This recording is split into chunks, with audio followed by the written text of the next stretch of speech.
The CCP has been heavily promoting digital RMB and has recently announced major trials. This has aroused public attention. Experts believe that this is a new monetary measure implemented by the CCP to tighten control over the people and to prepare to return to a planned economy. On August 14th, the Ministry of Commerce of the CCP expanded the scale of the digital RMB pilot project in 28 urban areas, including Beijing, Tianjin, Hebei, Shanghai, Guangdong-Hong, Kong-Macau, Greater Bay Area, and the Midwest areas.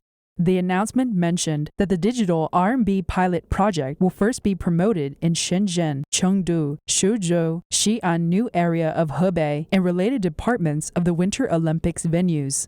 The pilot project will then be expanded to other regions and eventually implemented nationwide. At the same time, state-run media also gave high-profile publicity to the fact that the four major state-owned banks, Bank of China, Industrial and Commercial Bank of China, Agricultural Bank of China, and China Construction Bank, were testing the operation of the digital currency in major cities such as Shenzhen. Xie Tian, chair professor in business at University of South Carolina, Aiken, believes that one of the reasons for the CCP to promote digital RMB is related to the rapid economic deterioration. Because a large amount of paper money is printed, when all this money goes into the market, it would trigger a huge inflation and cause economic crisis and social unrest. Another reason is that digital currencies can be used to punish corrupt officials who own lots of paper money through corruption. In fact, the CCP knows the risks, but digital currency is the best policy right now. It will force all Chinese people to give up paper money. However, during the process of giving up paper money, if some corrupt officials have no way of changing their paper money to a digital currency, then their paper money will be worth nothing.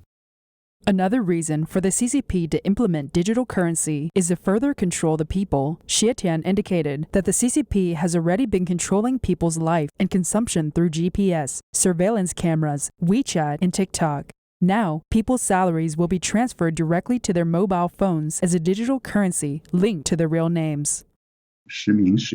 Real name usage. When they deposit your salary, the series number on the RMB is linked to you, so it can clearly see where you spent your money and how you spent it. Therefore, this is actually more conducive for it to further the comprehensive surveillance on the Chinese people. In response to the fact that the CCP wants to circumvent U.S. financial sanctions, namely cutting the CCP off from the U.S. dollar payment system by using a digital currency, Xie Tian believes that the world will not accept digital RMB and that the CCP is only fooling itself. It's actually RMB, but in a different form. It becomes a digital and encrypted RMB currency on the internet, and it is still controlled by the CCP, who dares to accept it. So it won't help internationalize RMB and is not helpful in breaking the block of USD. The CCP is only using it in its own country. Liao Cheng, a Chinese private economist, indicated that the few countries which are deceived by the CCP into cooperation will suffer extreme losses if they accept the digital RMB. Underdeveloped countries and countries that don't see the truth might cater to it.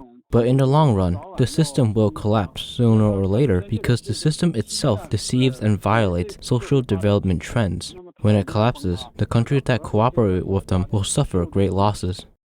As to whether the CCP is prepared to return to the planned economy by implementing the digital currency, Xie Tian indicated that although the CCP claimed to have great summer crop harvests and sufficient food for the nation, the crop harvests this year are 1,000 tons less than last year due to the heavy flooding and damage from locusts. As a result, a food crisis may happen. At this point, the CCP must go back to the old way of collective purchasing and selling. We can already see that the CCP has again brought back the old planned economic system and the supply and marketing cooperatives.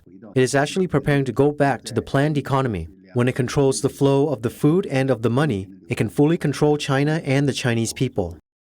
Economists commented online that digital currency is not the best way for China to reverse the international situation and is also not the solution to save the CCP regime. Whether it's unlimited printing of paper money, restricting people's freedom, or implementing a planned economy, the digital currency will chase the Chinese people back into a small cage from a spacious yard.